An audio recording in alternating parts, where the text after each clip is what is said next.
दूसरी बात यह है हम दोनों वाले एक बार थोड़ा थोड़ा सरक लो बल्ले का हाथ मार लियो। अगर मेरा फैसला किसान और कमेरे वर्ग के साथ हो तो मेरे साथ रहना, और अगर नहीं हो तो मेरा साथ छोड़ देना। तीसरी बात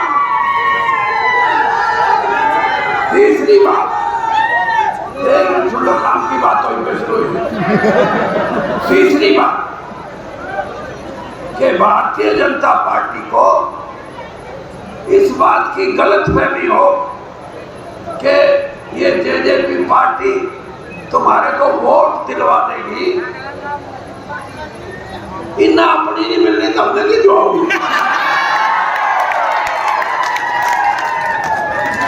और मेरे को कोई कह रहा था, जो बोला वीरेंद्र सिंह तू किसान में भी नारा चल है और तू ये छोरी बैठी थी इनमें भी नारा चल है।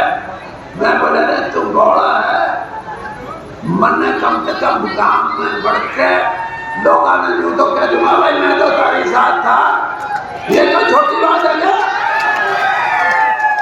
लेकिन आप ये मानो, और मैं इस मंच से कह के जा रहा हूं, जितना भ्रष्टाचार जेजेपी और जेजेपी का जो जिसको तुमने ये समझा था कि यो तो ऊपर से अवतार उतर का आ गया, देवी रात दोबारा नजर आने लग गया।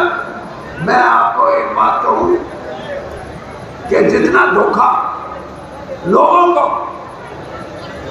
इस जेजेपी पार्टी के बड़े नेता ने दिया है, इससे बड़ा धोखा राजनीति में आज तक किसी नेता ने कभी नहीं दिया जितना बड़ा इन्होंने दिया।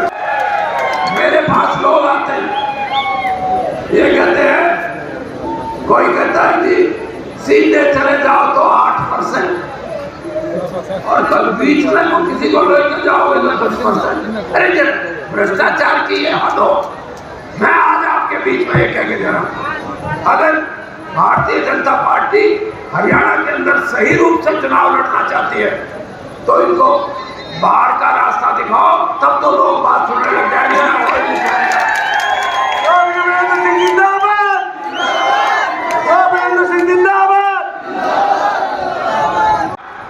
दुनिया के अंदर बड़े बड़े खेलों के मेडल जीत के आई, वो जब बैठी और उन्होंने जब ये बात कही कि हमारे साथ घोर अन्याय हो रहा है, तो हम उन बच्चों के साथ, उन बेटियों के साथ भी वैसे ही खड़े हुए जैसे हमारे को होना चाहिए। लेकिन भारतीय जनता पार्टी ने भी मेरे को कभी ये नहीं कहा आप ये उल्टे काम क्यों करो। मैंने क्यों? क्योंकि मैं ये समझता हूं किसान के साथ खड़ा होना, कोई पार्टी किस पार्टी की हिम्मत कहती है कि अनुशासनहीनता। बेटियों के साथ खड़ा होकर उनकी वकालत करना, उनके लिए आवाज उठाना। कौन ये कहेगा कि महिलाओं के सम्मान में आप गलत काम कर रहे हो? और भाई दूसरी तरफ जो आपको समझाने की बात है वो ये कि मैं ये बात पहले भी कह चुका हूं, आज भी कह रहा हूं कि भारतीय जनता पार्टी का और जेजेपी का, दुष्यंत चौटाला का और भारतीय जनता पार्टी का अगर समझौता चलेगा हरियाणा में तो वीरेंद्र सिंह नहीं रहेगा भाई।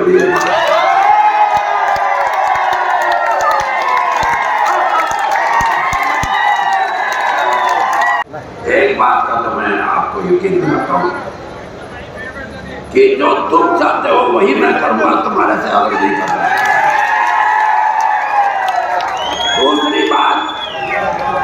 दूसरी बात मेरी सुनने वाली, दूसरी बात यह है कि मेरे 42 साल मैंने कांग्रेस में काम किया और निष्ठा से काम किया, और कांग्रेस ने भी मेरे को पूरा सम्मान दिया। राजीव गांधी और श्रीमती सोनिया गांधी, अरे सीटी का जितना साथ और जितना विश्वास मेरे को कांग्रेस में मिला, हरियाणा में आज तक किसी नेता को नहीं मिला। और आपको ये भी पता है कि मैंने कांग्रेस क्यों छोड़ी।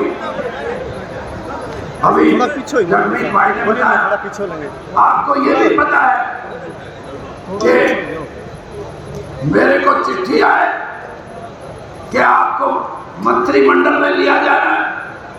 मेरे घर पे दिल्ली में 5-6 हज़ार आदमी इकट्ठे हो जाए, 5 बजे शपथ ग्रहण समारोह हो और 11-12 बजे ये आए कि नहीं भाई थोड़ा आगे देखेंगे। तो मैंने ये कहा कि जिस पार्टी को मैंने 42 साल सींचा है, अगर वो पार्टी मेरे को नहीं लेती कोई फर्क नहीं पड़ता मेरे को, लेकिन चिट्ठी आ जाए, राष्ट्रपति भवन से पास आ जाए और फिर ये कहे तो मैं उससे आहत हुआ।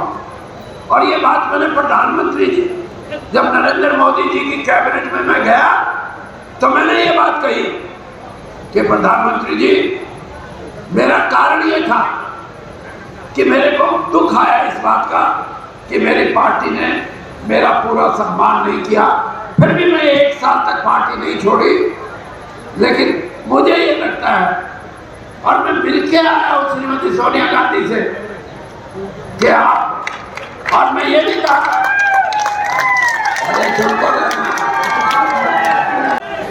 मैंने ये भी कहा कि मैं आज आप मेरे को इस देश के बड़े मंत्रिमंडल में कैबिनेट मिनिस्टर बना रहे हैं, आपने भी मेरा सम्मान किया है, लेकिन मैं आपको एक बात जरूर कहूंगा कि मैं जिस पार्टी में 42 साल रहा हूं, चाहे राजीव गांधी जी की बात है, चाहे सोनिया जी की बात है, मैं उनके खिलाफ कोई गलत बात कभी नहीं कहूंगा, ये मेरा सिद्धांत है। और आज भी मैं आपसे ये कहता हूं कि भारतीय जनता पार्टी में जो मुझे सम्मान दिया, मैं ये भी कहता हूं कि मेरा कोई कारण नहीं है कि मैं उनकी बुराई करूं या भद्दा बोलूं। उनका भी सम्मान करना मेरा काम है। और भाई, लेकिन एक मेरा स्वभाव का हिस्सा है जिसको डीएनए बोलते हैं, वो ये है कि मन में जो बात होती है वो कहे बगैर वीरेंद्र सिंह रखता भी उसके चलना कि कभी भी आपका मन ये बोले कि हमें युवाओं के प्रति जागरूक रहना है, इनका भविष्य उज्जवल करना है, हमारी बहनों के लिए हम एक नया रास्ता दिखाएंगे जिसमें आर्थिक तौर पे, रुपए पैसे के तौर पे ये नहीं मजबूत हो, किसान की मजबूती हो। तो भाई मेरी बात याद रखना, मैं आपके साथ खड़ा मिलूंगा। और भाई जात पात में भटके या धर्म के नाम पे भटके, वीरेंद्र सिंह आज ये कह के जा रहा है, हरियाणा के अंदर कोई धर्म के नाम पे हमारे भाइयों को बांटने की कोशिश करेगा, कोई जात पात के नाम पे राजनीतिक तौर पे हमारे भाइयों की बांटने की कोशिश करेगा, वीरेंद्र सिंह उनके खिलाफ मोर्चा लड़ाएगा, लड़ेगा।